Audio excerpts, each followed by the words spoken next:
मोदी सरकार ने साफ कह दिया है पेट्रोल डीजल की कीमतें कम नहीं होंगी। ना तो ये उसके हाथ में है और ना ही वो इसकी कोशिश करेगी। कांग्रेस के भारत बंद की खिंचाई करने के लिए सरकार के वकील रविशंकर प्रसाद जब सामने आए तो अपने ही जाल में गिरते गए। उन्होंने कहा कि पेट्रोल डीजल के दाम पर जनता को राहत देना संभव नहीं। डीजल पेट्रोल की कीमत का बढ़ना हमारे हाथ से बाहर है। तो हे भारत की महान जनता, लिख लो, नरेंद्र मोदी सरकार ने कह दिया है कि पेट्रोल डीजल के दाम पर हमसे कोई उम्मीद मत रखो। मोदी सरकार ने कह दिया है कि पेट्रोल डीजल के दाम पर हमसे कुछ मत पूछो। मोदी सरकार ने कह दिया है कि पेट्रोल डीजल के दाम पर वो कुछ नहीं बता पाएगी।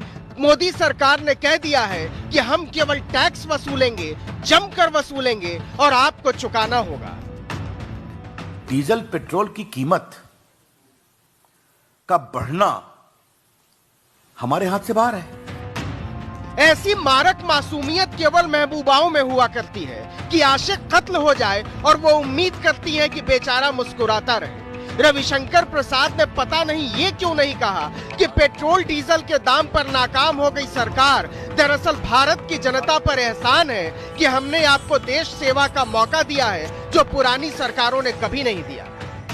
डीजल पेट्रोल की कीमत का बढ़ना हमारे हाथ से बाहर है। दरअसल मोदी सरकार पेट्रोल और डीजल के दाम के मामले में भावुक हो गई है।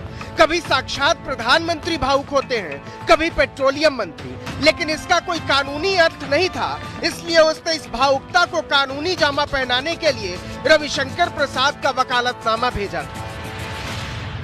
वेनेजुएला में राजनीतिक अस्थिरता है।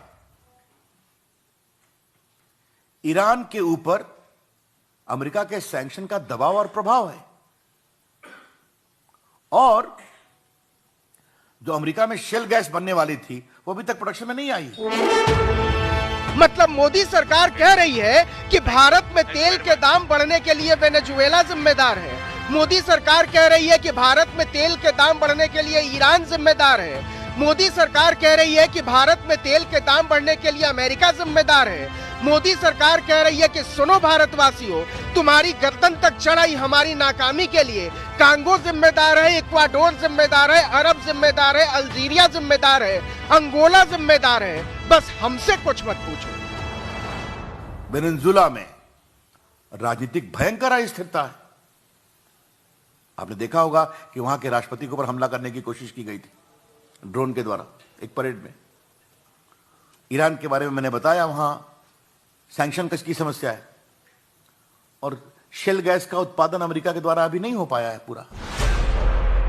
अरे वाह, रविशंकर प्रसाद तो इतिहास और भूगोल के भी प्रकांड विद्वान हैं। लेकिन भारत की जनता कंफ्यूज कि 2014 में हमने कांगो की सरकार चुनी थी कि इक्वाडोर की चुनी थी कि अल्जीरिया की चुनी थी कि अंगोला की चुनी थी, क्योंकि मोदी सरकार तो कह रही है कि हमसे तो आपकी तकलीफ का कोई लेना देना ही नहीं है। उधर अल्जीरिया अंगोला वालों से पूछो कि 2008-9 से 2014 के बीच जब यूपीए की सरकार थी तो पेट्रोल 39 रुपए से 73 रुपए पहुंचा था।